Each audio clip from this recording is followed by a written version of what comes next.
Hello students, कैसे हो? आज हम लोग क्लास 10th सिविक्स चैप्टर 2 पढ़ने जा रहे हैं और इसको सिर्फ एक ही वीडियो के थ्रू यानी कि वन शॉट रिवीजन करेंगे और पूरा चैप्टर हम लोग आसानी से कंप्लीट कर लेंगे। सो आप लोगों से रिक्वेस्ट है कि अंत तक इस वीडियो को सुने। फेडरलिज्म को हिंदी में हम लोग संघवाद कहते हैं और इसके बारे में फर्स्ट चैप्टर में भी डिस्कस कर चुके हैं। बेसिकली जब हमने फॉर्म्स ऑफ पावर शेयरिंग पढ़ा था फर्स्ट चैप्टर में, उसमें जाना था जो वर्टिकल डिवीजन ऑफ पावर होता है वही बेसिकली क्या कहलाता है, federalism. So this is vertical division of power. उसमें हमने देखा था पावर को अलग अलग लेवल पे जो डिवाइड किया गया था उसे ही क्या कहते हैं, फेडरलिज्म। सो इसकी डेफिनेशन जान लेते हैं। Federalism is a system in which power is divided, जिसमें पावर को डिवाइड कर दिया जाता है बिटवीन सेंट्रल अथॉरिटी या फिर सेंट्रल गवर्नमेंट एंड नेक्स्ट होता है वेरियस कॉन्स्टिट्यूएंट यूनिट्स, जो किसी कंट्रीज में दो लेवल पर भी हो सकती है और किसी में ज़्यादा भी हो सकती है, जैसे स्टेट लेवल और लोकल लेवल। सो इसमें हम लोग बता सकते हैं जहाँ पर पावर को डिवाइड कर दिया गया है सेंट्रल गवर्नमेंट के बीच में और स्टेट गवर्नमेंट के बीच में। जैसे एग्जाम्पल स्कूल के तौर पे ले सकते हैं। जैसे जो पावर होती है वो सबसे हायर अथॉरिटी जैसे प्रिंसिपल को होती है, उसके बाद में लोअर लेवल पर और इसको डिवाइड कर दिया जाता है, जैसे टीचर को रिस्पॉन्सिबिलिटी दे दी जाती है। सो इस तरीके से पावर को डिवाइड करना ही क्या कहलाता है, फेडरलिज्म कहते हैं। उसमें सेंट्रल जो अथॉरिटी होती है इसका क्या काम होता है, ये होती है basically central government which is for the entire country, यानी पूरे देश के लिए होती है। और इसमें आते हैं कॉमन नेशनल इंटरेस्ट वाले सब्जेक्ट। अगर बात करें वेरियस कॉन्स्टिट्यूएंट यूनिट्स, जिसमें government at the level of province level पर भी हो सकती है, स्टेट और रीजनल लेवल पर, और इसका काम होता है डे टू डे एडमिनिस्ट्रेशन का काम यहाँ पर किया जाता है। सो जो power sharing among different level of government होता है वही क्या होता है, फेडरलिज्म। नाउ इस टॉपिक में सबसे ज़्यादा इम्पोर्टेंट जो क्वेश्चन आता है वो आता है फीचर्स ऑफ फेडरलिज्म। इसके फीचर्स आपको याद रखने हैं। पहला features, to or more level of government या फिर to or more tyres of government. जैसे कुछ कंट्रीज में दो लेवल पर होता है, सेंट्रल लेवल और स्टेट लेवल, और इंडिया में देख सकते हैं 3 लेवल पे है, थर्ड लेवल लोकल लेवल पे डिवाइड किया गया है। और हमने बेल्जियम में फर्स्ट चैप्टर में देखा था, वहां पर थर्ड लेवल पे था कम्युनिटी गवर्नमेंट। नेक्स्ट फीचर है different tier of government govern the same citizen. So इसका जो सेकंड फीचर ये बताता है कि अलग अलग different tiers of government govern the same citizen, लेकिन each tier have its own jurisdiction. सभी टायर की अपनी अपनी जुरिडिक्शन होती है, अपने अधिकार क्षेत्र होते हैं इन स्पेसिफिक मैटर जैसे लेजिस्लेशन के बारे में, टैक्सेशन के बारे में और एडमिनिस्ट्रेशन के बारे में। इस पॉइंट को समझने के लिए आप एग्जांपल से समझ सकते हो। जैसे एक सिटीजन होता है, उस सिटीजन के ऊपर जो कंट्रोल होता है, जैसे एक पर्सन है उसके ऊपर कंट्रोल वहाँ की जो लोकल गवर्नमेंट है, एलजी मीन्स लोकल गवर्नमेंट का भी उसके ऊपर अथॉरिटी होती है। और अगर बात करें सेंट्रल गवर्नमेंट की और स्टेट गवर्नमेंट की, उसके भी उसके ऊपर अथॉरिटी होती है। और सेंट्रल गवर्नमेंट, तीनों जो गवर्नमेंट है ये इसके लिए रूल्स बना सकती है और वो उस सिटीजन के लिए लागू होगा। जैसे आप लोग एक स्टेट से बिलोंग करते हैं तो उस स्टेट की गवर्नमेंट भी आपके लिए रूल्स बना सकती है, साथ के साथ जो सेंट्रल अथॉरिटी यानी कि जो हमारे देश की सेंट्रल गवर्नमेंट है वो भी आपके लिए या फिर एक सिटीजन के लिए रूल बना सकती है। Third point is jurisdiction of each tier of government या फिर each level of government are specified in the constitution. यानी कि जुरिडिक्शन दोनों लेवल का डिवाइड है ये या फिर स्पेसिफाइड है इन द कॉन्स्टिट्यूशन में। एंड ये जानना जरूरी है कि जुरिडिक्शन का मीनिंग क्या होता है। Basically it is the power of legal authority, यानी कि अधिकार क्षेत्र को हम लोग क्या कहते हैं, या फिर दायरा को, किसी चीज के दायरा को जुरिडिक्शन कहा जाता है। यानी कि जो सेंट्रल गवर्नमेंट है उसका कितनी पावर है, स्टेट गवर्नमेंट है इसकी कितनी पावर है, ये सारी की सारी जुरिडिक्शन दोनों की मेंशन की गई है कहाँ पे, कॉन्स्टिट्यूशन में। Next feature is about fundamental provision. The fundamental provision of the constitution cannot be changed. यानी कि जो हमारे देश का फंडामेंटल प्रोविजन है कॉन्स्टिट्यूशन का, उसको चेंज नहीं किया जा सकता by any one level of government unilaterally या फिर सिंगल लेवल ऑफ गवर्नमेंट। कोई भी गवर्नमेंट अकेले चेंज नहीं कर सकती, चाहे वो सेंट्रल लेवल पे हो या फिर स्टेट लेवल पे। अगर ये चेंज लाना है so such change require the consent of both level of government. इसके लिए दोनों की रिक्वायरमेंट होगी कंसेंट की, so consent of both level of government. Next feature is court have power to interpret the constitution. इसका मतलब कोर्ट को ही ये अधिकार है कि कॉन्स्टिट्यूशन को इंटरप्रेट कर सकती है, उसको समझा सकती है, एक्सप्लेन कर सकती है। और इसके रिगार्डिंग हमें याद रखना होगा the highest court means supreme court act as an umpire, जैसे जज की तरह काम कर सकती है in case of dispute between central government and state government. यानी कि अगर कभी भी सेंट्रल गवर्नमेंट और स्टेट गवर्नमेंट के बीच में कोई डिस्प्यूट या फिर वाद विवाद हो, तो उस केस में उसको जो सोल्व कर सकती है वो सुप्रीम कोर्ट कर सकती है। नेक्स्ट अगर हम फीचर्स की बात करें वो आता है सोर्स ऑफ रेवेन्यू के बारे में। So source of revenue is also mention in the constitution. इसको भी कॉन्स्टिट्यूशन में मेंशन किया गया for each level of government, दोनों के लिए मेंशन किया गया है ताकि इंश्योर किया जा सके financial autonomy, financial freedom ensure की जा सके, ताकि कोई भी जो स्टेट गवर्नमेंट है या फिर सेंट्रल गवर्नमेंट है वो दूसरों पर डिपेंड ना रहे। So they do not dependent on each other. Last इसमें जो ऑब्जेक्टिव के हिसाब से इन्होंने बता रखा है डुअल ऑब्जेक्टिव, जो इसका फीचर्स भी बताया गया। पहला याद रखना है टू प्रमोट यूनिटी, और इसको बुक में बताया गया था to safeguard and promote unity of the country, यानी हमारे देश की यूनिटी एकता को मेंटेन रखना है। साथ के साथ में अकोमोडेट करना है रीजनल डाइवर्सिटी, रीजनल जो डाइवर्सिटी है उसको भी मेंटेन करना है। डाइवर्सिटी का मतलब होता है कि हमारे देश में कितनी वैरायटी है according to religion, language, caste, class, culture या फिर रेस के अकॉर्डिंग। सो लास्ट में हम लोग क्या पढ़ते हैं कि आइडल फेडरल सिस्टम के लिए क्या होना जरूरी है, mutual trust and agreement to live together. So इस तरीके से हमने जो इम्पोर्टेंट टॉपिक था फीचर्स वो कंप्लीट कर लिया है। अब इसके बाद इसके टाइप्स पढ़ते हैं। एक आता है यूनिटरी गवर्नमेंट और फेडरल गवर्नमेंट के बीच में डिफरेंस, क्वेश्चन आ सकता है। और उसके बाद नेक्स्ट इसी में ही आता है कमिंग टुगेदर और होल्डिंग टुगेदर। सो सबसे पहले देखते हैं इनके बीच में डिफरेंस क्या है यूनिटरी एंड फेडरल गवर्नमेंट के बारे में। सबसे पहला पॉइंट, यूनिटरी में यूनी का मतलब ही होता है सिंगल वन, यानी कि जिसमें सिर्फ only one level of government होती है। और यहाँ पर स्टेट गवर्नमेंट सबऑर्डिनेट होती है, अगर स्टेट गवर्नमेंट है भी है तो वो एज ए सबऑर्डिनेट काम करेगी। अगर फेडरल की बात करें इसमें to or more level of government होता है, यहाँ पर पावर को इक्वली डिवाइड किया जाता है। सेकंड पॉइंट बात करते हैं no division of power. Unitary में क्योंकि सारी पावर एक ही गवर्नमेंट के पास है इसलिए डिवीजन ऑफ पावर नहीं होगा, फेडरल में डिवीजन ऑफ पावर किया जाएगा। थर्ड पॉइंट डिस्कस करते हैं state government do not have its own power, यानी कि स्टेट गवर्नमेंट की खुद की पावर नहीं है, यहाँ पे सारी पावर सेंट्रल गवर्नमेंट के पास में होती है। सो central government is more powerful. अगर वहीं फेडरल की बात करें यहाँ पे state government have its own power, state government की खुद की पावर होती है। और एक पॉइंट और याद रखना है सेंट्रल गवर्नमेंट, सीजी का मतलब central government can pass order to SG, means state government को ऑर्डर पास कर सकती है। अगर फेडरल में बात करें यहाँ पर central government can not pass order to, किसको पास नहीं कर सकती, स्टेट गवर्नमेंट को।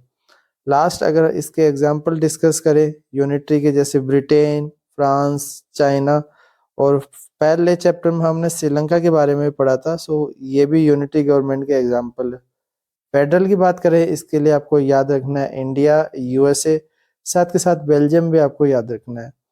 नेक्स्ट एक और ये डिफरेंस बिटवीन बता रखा है, ये भी अदर लैंग्वेज में आप समझ सकते हो, जैसे one level of government, two or more level of government. इसमें सब unit are subordinate of central government, यानी कि जो सब यूनिट लोकल लेवल पे या फिर जो स्टेट लेवल पर है वो सबऑर्डिनेट काम करती है। और यहाँ पे state government have their own independent power होती है, अभी पढ़ा था central government can pass order और इसमें कैन नॉट पास ऑर्डर। सो ये एग्जांपल और भी है, जैसे श्रीलंका, फ्रांस, स्पेन, इटली सभी यूनिटरी के हैं और फेडरल के यहाँ पर एग्जांपल देख सकते हो यूएसए, इंडिया के अलावा कनाडा, ब्राजील और बेल्जियम। नाउ लास्ट आज का हम लोग टॉपिक डिस्कस करते हैं वो आता है टाइप ऑफ। अगर फेडरलिज्म की बात करें तो इसको दो कैटेगरी के अकॉर्डिंग और डिवाइड किया गया है, एक कमिंग टुगेदर और दूसरा आता है होल्डिंग टुगेदर फेडरेशन। सो सबसे पहले अगर हम लोग बात करें कमिंग टुगेदर की, कमिंग टुगेदर में जिसमें होता है in which an independent smaller state coming together on their own to form a bigger unit या फिर बिगर नेशन, जिसको हम लोग समझ सकते हैं जैसे छोटे छोटे अगर बहुत सारे इंडिपेंडेंट यूनिट है, अगर ये सारे के सारे मिल जाए तो ये क्या कहलाएगा, कमिंग टुगेदर। ठीक। और वहीं पे होल्डिंग टुगेदर की बात करें in which a large country divide its power, जिसमें एक जो बड़ी कंट्री होती है वो अपने पावर को डिवाइड करती है between central government and state government.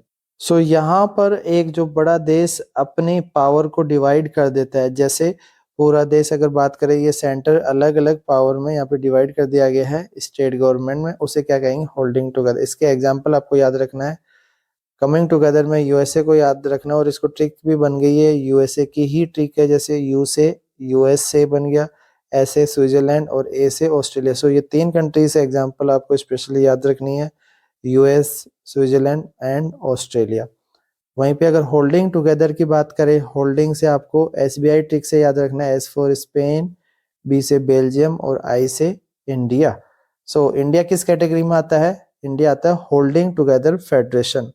Third point आता है all state have equal power, यहाँ पर सभी स्टेट को इक्वल पावर होती है, बट अगर होल्डिंग टुगेदर की बात करें all state have unequal power, यहाँ पर सबको इक्वल पावर नहीं होती। जैसे इंडिया में some state have special status, जैसे जम्मू कश्मीर और जो नॉर्थ ईस्ट स्टेट है उनको स्पेशल स्टेटस है।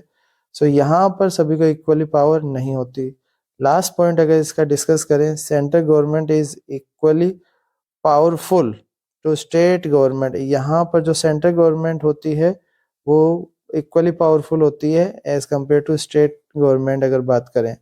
लेकिन होल्डिंग टुगेदर में सेंट्रल गवर्नमेंट हमेशा ज़्यादा पावरफुल होगी, central government is more powerful. So यहाँ बता सकते हैं central government is greater than state government, और यहाँ पे बात करें central government is equal to state government अगर यहाँ पे पावर की बात की जाए। लास्ट एक और हम लोग इसको समझ सकते हैं, ये भी चार्ट के थ्रू, कमिंग टुगेदर और होल्डिंग टुगेदर में, इसमें जैसे यहाँ पर मीनिंग बताया गया है फर्स्ट पॉइंट में, सेकंड में ये यहाँ पे अलग से एक पॉइंट आपको जानना जरूरी है, इसका रीजन क्या बताया गया है, कमिंग टुगेदर ऐसा क्यों करती हैं अलग अलग कंट्रीज। सो इसका रीजन बताया गया, increase their security bye pulling sovereignty and retaining identity. पहले मीनिंग जानना होगा, सोवर्निटी का मतलब क्या होता है। सो सोवर्निटी का बेसिक मतलब होता है राइट टू रूल। सो इसका मतलब आपको पता चल गया होगा, यहाँ पर कोई जो कंट्रीज है अपनी पावर को, अपने सिक्योरिटी को बढ़ाने के लिए ऐसा करती है, और होल्डिंग टुगेदर में central government tend to be more powerful यहाँ पे बताया गया है। बाकी हम लोग ये देख चुके हैं सारे पॉइंट। सो स्टूडेंट इस तरीके से आज का जो फर्स्ट पार्ट है वो कंप्लीट होता है। फर्स्ट पार्ट में हमने फेडरलिज्म के टाइप्स और उसके फीचर्स के बारे में जाना था। नाउ आज हम लोग पढ़ेंगे next question. Question is what makes India A federal country. इसका मतलब आपको बताना है कि ऐसे कौन से पॉइंट है जो ये प्रूव करते हैं कि इंडिया एक फेडरल कंट्री है। इसके लिए आपको जो फेडरलिज्म के फीचर्स है वो याद रखने होंगे, क्योंकि इंडिया में वो सारे फीचर्स फॉलो होते हैं, जिस वजह से हम लोग कह सकते हैं इंडिया एक फेडरल कंट्री। सो पढ़ते हैं। First point is India is union of state. India क्या है, यूनियन ऑफ स्टेट बताया गया है। और फेडरेशन जो वर्ड है नॉट यूज इन कॉन्स्टिट्यूशन, हालांकि फेडरल वर्ड या फिर फेडरेशन वर्ड हमारे कॉन्स्टिट्यूशन में यूज नहीं किया गया है, but Indian union is based on principle of federalism. हमारा इंडियन यूनियन की बात करें तो ये फेडरलिज्म के प्रिंसिपल के ऊपर बेस है। इसके लिए अलग अलग और क्राइटेरिया, जैसे 3 लेवल्स ऑफ गवर्नमेंट, जैसे हमने पढ़ा था फेडरलिज्म का फीचर्स की, वहाँ पे 2 और मोर लेवल ऑफ गवर्नमेंट होता है इंडिया में 3 level of government, first central level, second state level and last is local level. Local level को 2 कैटेगरी में डिवाइड कर सकते हैं, रूरल में पंचायत एंड अर्बन एरिया में म्युनिसिपैलिटीज। नाउ इसमें ये भी आपको नोट करना है, initially there was only 2 level of government, पहले सिर्फ 2 लेवल ऑफ गवर्नमेंट मेंशन था, उसके बाद थर्ड टायर या फिर थर्ड लेवल 1992 में इसको अमेंड करके ऐड किया गया था। Third feature, 3 list mention in constitution, जो यूनियन लिस्ट, स्टेट लिस्ट और कॉन्करेंट लिस्ट कहलाती है। इसके लिए हमें याद रखना होगा कि each tier of government has its own jurisdiction. इससे ये प्रूफ होता है कि जो अलग अलग टायर ऑफ गवर्नमेंट है उनके खुद की जुरिडिक्शन है। ये पॉइंट भी हमने फेडरलिज्म के फीचर्स में देखा था। इस टेबल के थ्रू समझ सकते हैं कि अलग अलग जो लिस्ट दे रखी है उनकी क्या क्या प्रोविजन है। सबसे पहले देखते हैं यूनियन लिस्ट के बारे में। So only the union government can make law on the subject mentioned in this list। इसमें सिर्फ कौन कानून बना सकती है? यूनियन गवर्नमेंट, यानी कि सेंट्रल गवर्नमेंट ही इसमें रूल बना सकती है। इसमें कौन से सब्जेक्ट आते हैं? सब्जेक्ट ऑफ नेशनल इम्पोर्टेंस, जो हमारे देश के लिए इम्पोर्टेंस रखते हैं, जैसे defence, foreign affairs, banking, currency, ये सारे मैटर आते हैं। नेक्स्ट लिस्ट होती है स्टेट लिस्ट। स्टेट लिस्ट में सिर्फ स्टेट गवर्नमेंट को पावर होती है कि वो रूल बना सकता है, only state government can make law. Next concurrent list, concurrent list में दोनों बना सकते हैं। और लास्ट में अगर बात करें रेजिडुअरी पावर या फिर residuary subject, it include those subject which are not on the above 3 list, जो इन तीनों में इंक्लूड नहीं किया गया, यानी कि जो रिमेनिंग टॉपिक है उनकी अगर बात करें, जैसे कंप्यूटर, साइबर सिक्योरिटी, ये जो रूल बनाने की पावर है सिर्फ सेंट्रल गवर्नमेंट यहाँ पे पावर है कि वो रूल बना सकती है। तो इसको नोट्स के थ्रू भी देख सकते हैं। यहाँ पे 3 list, union list, only central government can make law. इसमें कौन से मैटर आते हैं? नेशनल इंपॉर्टेंस, और ये इसके एग्जाम्पल है, यहाँ पे सारे देख सकते हैं। स्टेट लिस्ट की बात करें, only state government make law, और इसमें मैटर आते हैं स्टेट इंपॉर्टेंस वाले, जैसे agriculture, irrigation, police, trade and commerce. Next अगर हम लोग बात करें कॉन्करेंट लिस्ट की, कॉन्करेंट लिस्ट में आते हैं जिसमें बोथ सीजी यानी central government and state government can make law. इसमें मैटर ऑफ कॉमन इंटरेस्ट वाले आते हैं, जैसे education, forest, marriage, adoption, succession, divorce, साथ के साथ ट्रेड यूनियन। और रेजिडुअरी सब्जेक्ट यानी कि रिमेनिंग सब्जेक्ट की बात करें, इसमें सेंट्रल गवर्नमेंट को पावर होती है कि वो लॉ बना सकती है, जैसे space technology, cyber law, environment या फिर पॉल्यूशन। नेक्स्ट फोर्थ फीचर्स जो बताता है कि इंडिया एक फेडरल कंट्री है। All state do not have identical या फिर सेम पावर, इंडिया में सभी स्टेट के पास सेम पावर नहीं है। और ये पॉइंट होल्डिंग टुगेदर फेडरेशन वाला बताता है, जो ये मेंशन करता है not give equal power. So India भी एक होल्डिंग टुगेदर फेडरेशन है। यहाँ पर सम स्टेट है स्पेशल स्टेटस, कुछ स्टेट को स्पेशल स्टेटस है, उनको फंडिंग भी एक्स्ट्रा प्रोवाइड की जाती है। सो यहाँ मेंशन कर सकते हो फंडिंग क्या होगी? मोर होगी यहाँ पे। अब जैसे आर्टिकल 371 डील करता है नॉर्थ ईस्टर्न स्टेट के बारे में, उनको स्पेशल स्टेटस है। और आर्टिकल 370 ये डील करता है जम्मू एंड कश्मीर JNK के बारे में।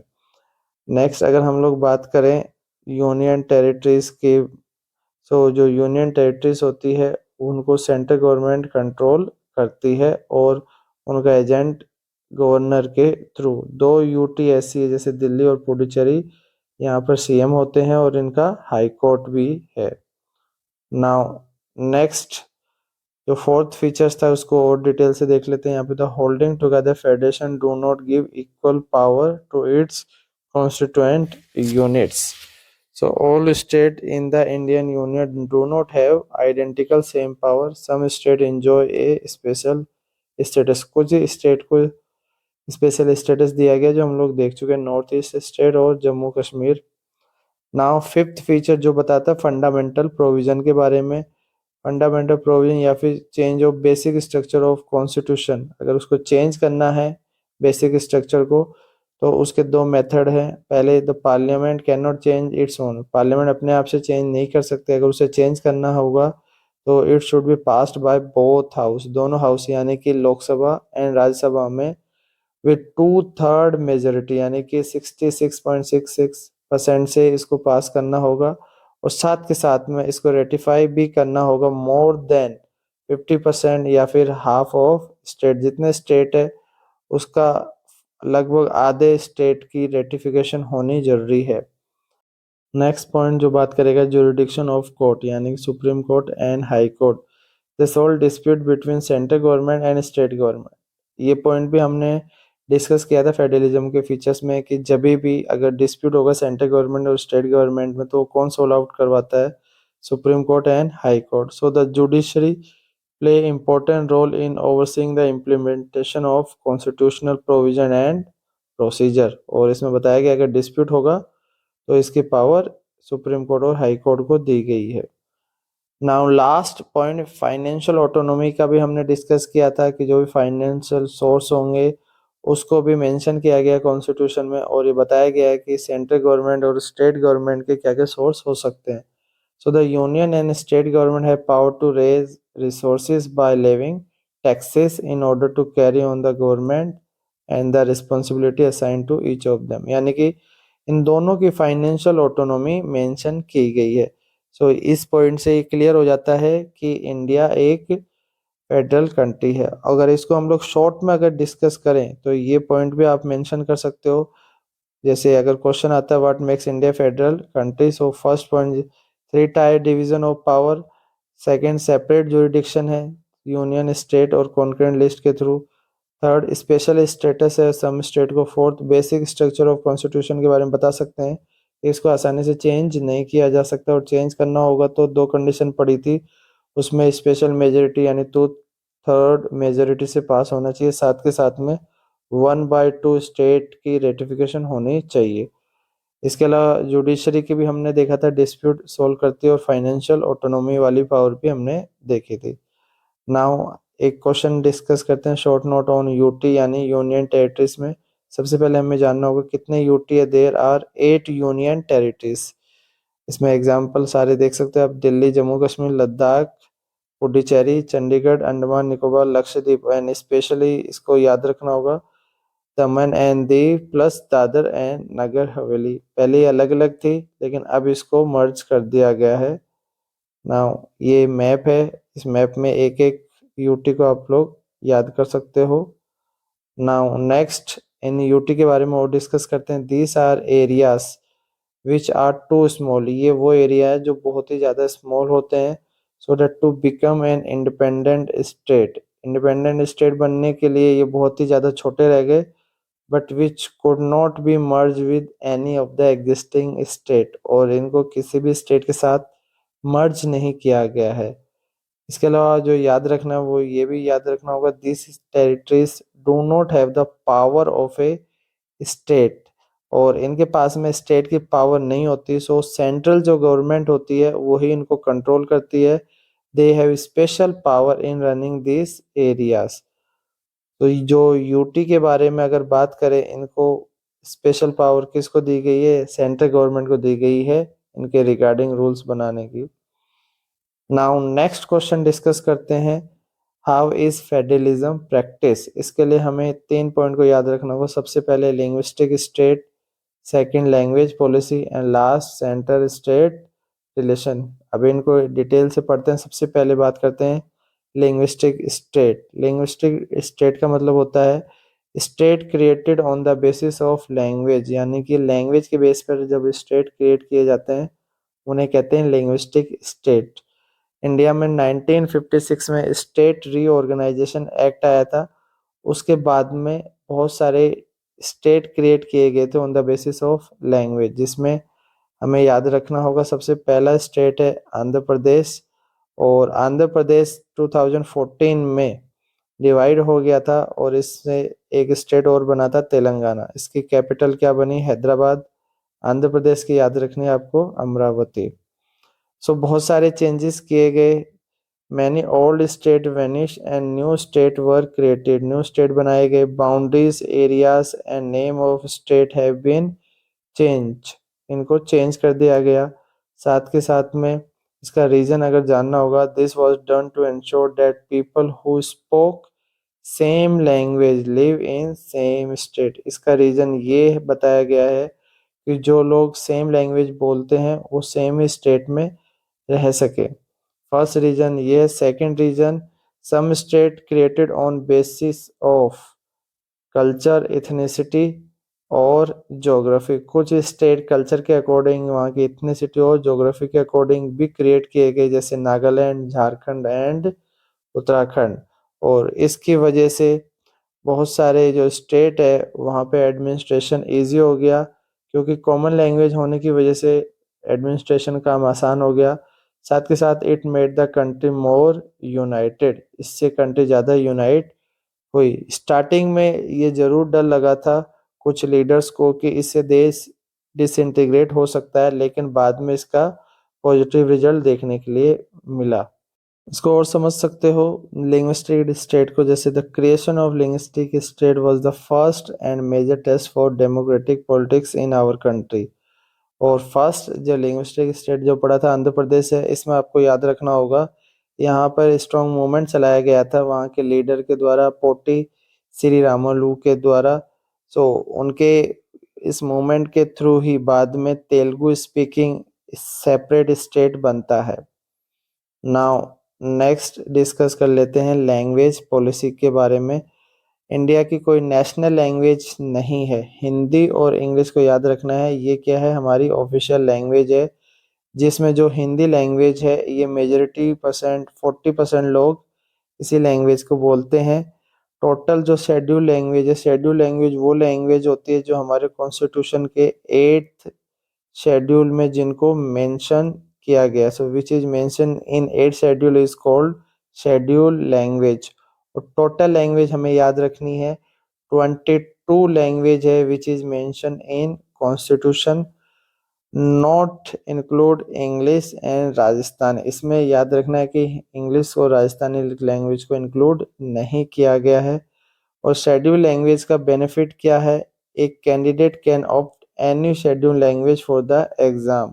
अगर कोई गवर्नमेंट एग्जाम देनी है तो कैंडिडेट इन 22 शेड्यूल लैंग्वेज में से जो उसको पसंद है वो ऑप्ट कर सकता है। हमारी बुक में एक वर्ड दे रखा है बिसाइड्स हिंदी। बिसाइड्स हिंदी का मतलब है कि हिंदी प्लस 21 लैंग्वेज। यहाँ पे बोला कि besides Hindi there are 21 schedule language. का मतलब ये हिंदी प्लस 21 की बात करते हैं तो टोटल 22 शेड्यूल लैंग्वेज हो गई है।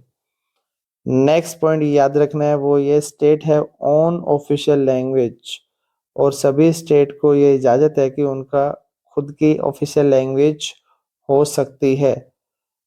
According to Constitution, use of English as an official language stopped after 1965। Constitution में ये मेंशन किया गया था कि 1965 के बाद में use of English as a official language stop कर दिया जाएगा। लेकिन बहुत सारे नॉन हिंदी स्पीकिंग स्टेट ने इसका प्रोटेस्ट किया। उनकी डिमांड थी कि इसको कंटिन्यू किया जाए इंग्लिश को। सो जिस वजह से बाद में इसको कंटिन्यू कर दिया गया था। और ये demand specially south India Tamil Nadu में हुई थी। सो गवर्नमेंट का ये मोटिव रहा है कि हिंदी को प्रमोट किया जाए। So it is policy of government. Now next last point discuss कर लेते हैं, वो है सेंटर स्टेट रिलेशन। इसको दो कैटेगरी में पढ़ेंगे, पहले बिफोर 90 और सेकंड पढ़ेंगे आफ्टर 1990। अगर बात करते हैं बिफोर 1990, उस समय फुल मेजोरिटी वाली गवर्नमेंट हुआ करती थी। और अगर बात करें उस समय सेम गवर्नमेंट ही रूल कर रही थी, चाहे सेंट्रल लेवल पर हो या फिर स्टेट लेवल पर हो। हर जगह आप देख सकते हो कांग्रेस ही रूल कर रही थी, चाहे स्टेट पे हो या फिर सेंटर पे हो।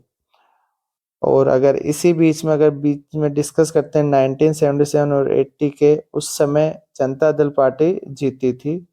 बाकी अगर देखा जाए आज़ादी के बाद से 1990 तक कांग्रेस का ही रूल रहा था, बीच में 3 साल जनता दल पार्टी जीती थी। After 1990 no party get a full majority.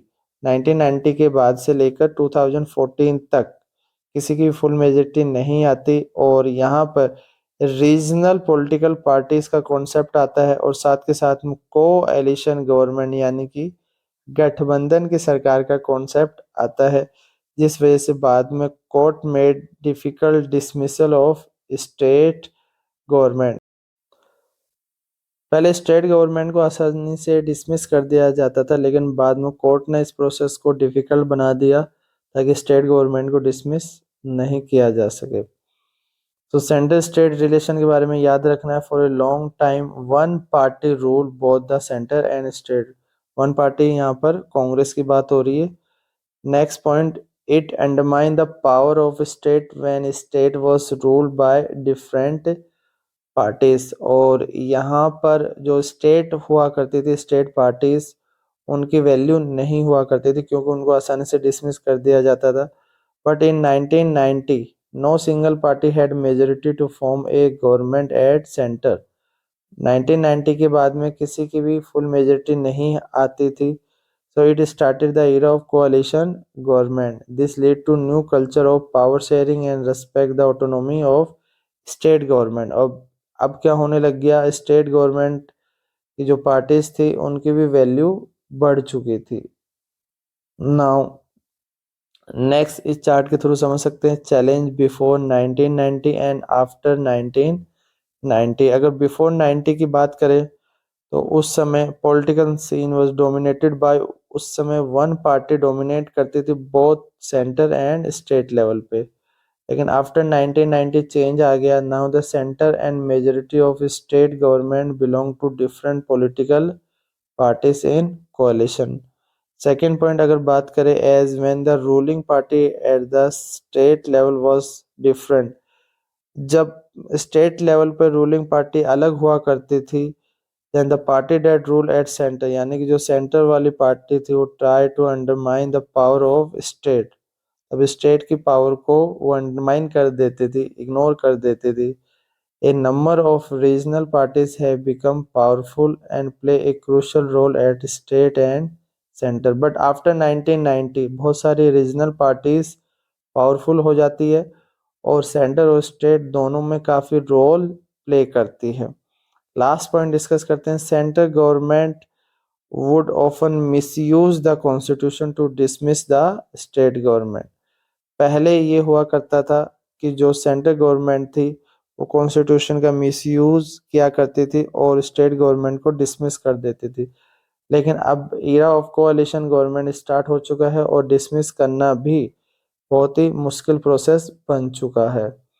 Now आज का हम लोग लास्ट टॉपिक डिस्कस करते हैं, वो है difference between alliance government and कोalition government में क्या फ़र्क है।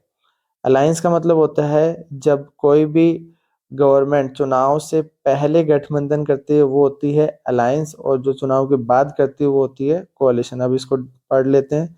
Alliance refers to a political arrangement in which two or more parties come together and join hand so as to contest election, यानी कि चुनाव लड़ने से पहले जब दो पार्टियां, दो से ज्यादा पार्टियां आपस में हाथ मिला लेती हैं। नेक्स्ट कोalition में क्या होता है, when in election no party secure majority seat, जब कोई भी पार्टी मेजोरिटी सीट सिक्योर नहीं कर पाती तब पार्टी साथ मिल जाती है, उसे कहते हैं कोalition गवर्नमेंट। सो स्पेशली ये याद रखना है, it is before the election and it is after the election. Last point, to win the election by gaining majority support, और ये क्यों किया जाता है, ताकि चुनाव जीता जा सके मेजोरिटी सीट के थ्रू। और कोalition की बात करें, इसका मकसद होता है टू फॉर्म द गवर्नमेंट, ताकि सरकार बना सके। सो स्टूडेंट, इस तरीके से आज का हमने ये टॉपिक कंप्लीट कर लिया है। सो हमारे टॉपिक की स्टार्ट करते हैं। Topic is decentralisation. सबसे पहले हमें जानना होगा इसका मीनिंग क्या होता है। When power of central government and state government are taken and given to local government, it is called decentralization. So decentralization का मतलब होता है जब सेंट्रल गवर्नमेंट और स्टेट गवर्नमेंट की पावर लोकल गवर्नमेंट को ट्रांसफर कर दी जाए, उसे क्या बोलेंगे, डिसेंट्रलाइजेशन। और इंडिया में जो डिसेंट्रलाइजेशन किया गया था ये 1992 में किया गया था उस वक्त 2 अमेंडमेंट हुए थे। 73rd अमेंडमेंट जो बात करता है पंचायती राज के बारे में एंड 74 अमेंडमेंट जो बात करता है म्युनिसिपैलिटीज। और ये याद रखना होगा, म्युनिसिपैलिटीज होती है बेसिकली कौन से एरिया में, ये होती है अर्बन एरिया में। और अगर बात करें पंचायत, ये होती है रूरल एरिया में, यानी कि गांव वाले एरिया में। सो ये डिसेंट्रलाइजेशन के बारे में हम लोग देख सकते हैं यहाँ पर फोटो के थ्रू। नाउ नेक्स्ट जो सबसे इम्पोर्टेंट क्वेश्चन इसके बारे में आता है वो आता है फीचर्स ऑफ डिसेंट्रलाइजेशन। सो इसके 5 फीचर्स है। सबसे पहला फीचर्स ये बात करता है रेगुलर इलेक्शन की। It is mandatory to hold regular election after intervals of 5 years, यानी कि हर 5 साल बाद में रेगुलर इलेक्शन करवाना जरूरी है। Next feature is about reservation. Reservation for SC यानी schedule caste, ST schedule tribe and OBC other backward classes, इनके लिए रिजर्वेशन प्रोवाइड किया गया है in the local election. Third जो आता है ये भी आता है रिजर्वेशन के बारे में, ये स्पेशली बात करता है फॉर वुमेन। और वुमेन के लिए कितना, 1/3 रिजर्वेशन। उस समय स्टेट और सेंट्रल इलेक्शन में यानी कि MLA और MP के इलेक्शन में रिजर्वेशन नहीं हुआ करता था, बट पिछले साल 2023 में वुमेन रिजर्वेशन जो बिल आया था उसमें इनको 1/3 जो सीट है रिजर्व कर दी गई थी। नेक्स्ट स्टेप जो फीचर्स आता है वो आता है इंडिपेंडेंट इलेक्शन कमीशन, जिसका नाम है स्टेट इलेक्शन कमीशन। इसको एस्टेब्लिश किया गया है specially for panchayat and municipal election. So आपको ये ध्यान रखना होगा, जो इलेक्शन कमीशन है, जो हमारा सेंट्रल इलेक्शन कमीशन है, ये होता है for central government and state government election के लिए। लेकिन स्टेट इलेक्शन कमीशन होता है ओनली लोकल गवर्नमेंट के लिए। तो नाम स्टेट इलेक्शन कमीशन है, लेकिन ये स्टेट गवर्नमेंट के इलेक्शन नहीं करवाता, ये बात आपको याद रखनी है। नाउ लास्ट फीचर्स बात करता है state share some power and revenue with local government, यानी कि स्टेट गवर्नमेंट को अपने कुछ पावर और रेवेन्यू भी शेयर करना होगा लोकल गवर्नमेंट के साथ। इसमें SG मतलब state government, LG means local government के साथ में पावर एंड रेवेन्यू शेयर करना होगा। नेक्स्ट टॉपिक आता है वो आता है structure of rural local government. अगर बात करें रूरल लोकल गवर्नमेंट की, उसको 3 कैटेगरीज में डिवाइड किया गया है। फर्स्ट पे आता है ग्राम पंचायत, जो होती है विलेज लेवल पे, इसके हेड को कहते हैं सरपंच। इससे ऊपर अगर कई ग्राम पंचायत को मिला दिया जाए तो आता है पंचायत समिति, जो होती है ब्लॉक लेवल पे। और इसको अगर हम लोग बात करें few gram panchayat come together to form panchayat samiti, ये मिलकर बनाती है। और लास्ट होता है डिस्ट्रिक्ट लेवल पे जिला परिषद, यानी कि डिस्ट्रिक्ट परिषद, ये बनता है all panchayat samiti in one district came together to form zila parishad. Now next इनके बीच में डिफरेंस दे रखा है, ये भी इम्पोर्टेंट है, इसमें आपको इनके बीच में क्लैरिटी आएगी। जैसे ग्राम पंचायत की बात करें, ये होती है विलेज लेवल पे, पंचायत समिति ब्लॉक लेवल पे, zila parishad at district level पे। Next point, it is form by, gram panchayat form by gram sabha, panchayat समिति फॉर्म बाय या फिर इलेक्टेड बाय पंचायत मेंबर्स, और जिला परिषद की बात करें तो by MP and MLA। Last important point, इसके हेड के बारे में ध्यान रखें। लोकल अगर हम लोग बात करें, ग्राम पंचायत की बात करते हैं तो इसमें सरपंच इसका मेन हेड होता है। पंचायत समिति का हेड BDO यानी कि ब्लॉक डेवलपमेंट ऑफिसर होता है। और जिला परिषद की बात करें तो इसका हेड होता है जिला चेयरपर्सन। सो ये एक और यहाँ पर चार्ट के थ्रू हम समझ सकते हैं टाइप ऑफ लोकल गवर्नमेंट की। अगर बात करें यहाँ पर विलेज लेवल पे, विलेज लेवल पर इसको कहा जाता है gram panchayat, head sarpanch. Block level पे इसे पंचायत समिति ब्लॉक या फिर मंडल कह सकते हैं, और इसका हेड होता है BDO। और जिला परिषद अगर हम लोग बात करें, ये होती है डिस्ट्रिक्ट लेवल पे, और ये चेयरपर्सन होता है। इसमें यहाँ पे फोटो दे रखी है कि कई ग्राम पंचायत को मिलाकर बनती है PS मीन्स पंचायत समिति, ठीक। और ऐसे ही कई पंचायत समितियों को मिलाकर बनता है जिला परिषद। नाउ डेफिनेशन देख लेते हैं पंचायती राज की क्या होती है। It is known as rural local government, या फिर रूरल लोकल गवर्नमेंट को क्या कहा जाता है, पंचायती राज को। ग्राम पंचायत क्या होती है ये याद करना होगा। Each village or group of village has a gram panchayat, यानी कि ग्रुप ऑफ विलेज को क्या कहा जाता है, gram panchayat. So this is consist ward members called panch, sarpanch और प्रेसिडेंट।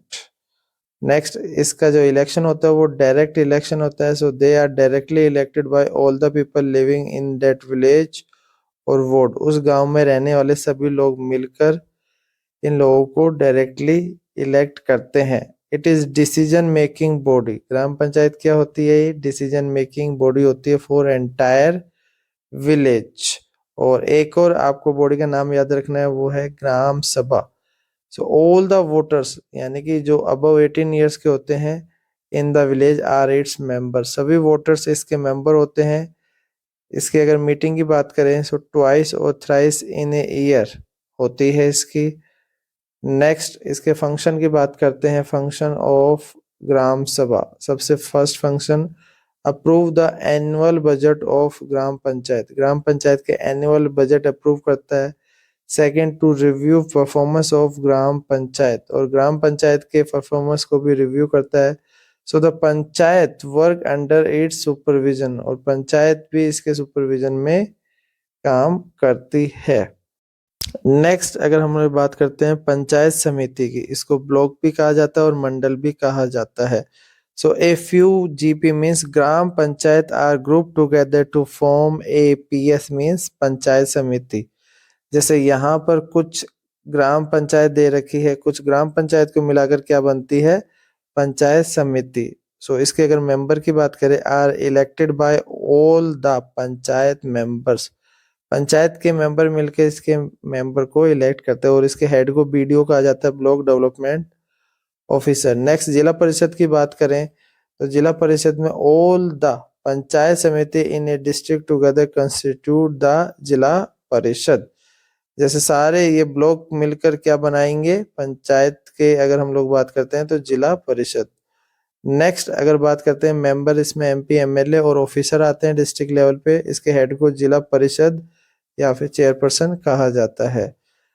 अगली हम लोग बात करते हैं local government in urban areas में। अगर बात करें तो इसको दो कैटेगरी में डिवाइड किया गया है। एक आता है म्युनिसिपैलिटीज, जो होती है टाउन और स्मॉल सिटीज में, इसके हेड को कहा जाता है म्युनिसिपल चेयरपर्सन। और दूसरी इसमें आता है म्युनिसिपल कॉरपोरेशन, जो होती है बिग सिटीज में, और इसके हेड को कहा जाता है मेयर। नाउ हम लोग नेक्स्ट क्वेश्चन की बात करते हैं, वो आता है basic ideas behind decentralisation. So इसके 4 पॉइंट डिस्कस कर लेते हैं। There are large number of people and issues which are best settle at local level, बहुत सारे इश्यू है जिसको आसानी से लोकल लेवल पे सेटल किया जा सकता है। Second point, people have better knowledge of problem in their localities, और लोकेलिटीज की अगर बात करें तो वहां पर लोगों को ज्यादा जानकारी होती है। Third, better ideas on expenditure and efficiency, और लोकल लेवल की वजह से कितना एक्सपेंडिचर होगा, खर्चा होगा, वो अच्छे से आइडिया लग पाता है। लास्ट जो सबसे इम्पोर्टेंट है, people directly participate in decision making, लोग आसानी से डायरेक्ट पार्टिसिपेट कर सकते हैं। So this inculcates a habit of democratic participation, so ये डेमोक्रेटिक पार्टिसिपेशन को प्रमोट करता है। इसी में ही इसके अगर एडवांटेज की बात करें, so advantage of decentralization, the new system of local government is the largest experiment in democracy, ये सबसे बड़ा एक्सपेरिमेंट है, और इसमें देखा गया है about 36 lakh elected representative in the panchayat and municipalities all over the country देखे गए हैं। थर्ड, इसका जो एडवांटेज है, constitutional status for local government has help to deepen democracy, और ये डेमोक्रेसी को और ज्यादा आगे लेकर जाता है, इसको और डीपन करता है। और लास्ट सबसे इम्पोर्टेंट बेनिफिट, ये जो रिजर्वेशन प्रोवाइड करवाता है वुमेन को, so it has increase women representation, इसकी वजह से वुमेन रिप्रेजेंटेशन काफी इंक्रीज हुआ है, and their voice in our democracy. Now last topic हम लोग डिस्कस करते हैं इसके क्या डिसएडवांटेजेस है of decentralisation. So election are held regularly, but gram sabha are not held regularly। जो ग्राम सभा की जो मीटिंग होनी चाहिए वो रेगुलर नहीं हो पाती, सबसे पहला disadvantage. Second disadvantage, state government have not transform significant power to local government. बहुत सारे स्टेट गवर्नमेंट ने जो पावर ट्रांसफर करनी चाहिए थी लोकल गवर्नमेंट को वो अभी भी नहीं की। और लास्ट डिसएडवांटेज है लैक ऑफ एडवोकेट रिसोर्सेस, और रिसोर्सेस की भी कमी होती है जिस वजह से ये प्रॉपर काम नहीं कर पाता। thus it is difficult to realise the ideal of self government. इसलिए सेल्फ गवर्नमेंट का जो कॉन्सेप्ट है उसमें प्रॉब्लम फेस करनी पड़ती है। सो स्टूडेंट्स, इस तरीके से ये सेकंड चैप्टर भी हमारा कंप्लीट होता है। इस चैप्टर की जो पीडीएफ है वो आपको डिस्क्रिप्शन बॉक्स में प्रोवाइड कर दी जाएगी, और आप लोग मुझे प्लीज़ कमेंट करें ये वीडियो आपको कैसे लगी। और नेक्स्ट वीडियो में हम लोग जो हमारा थर्ड चैप्टर होगा वो डिस्कस करेंगे। Thank you students.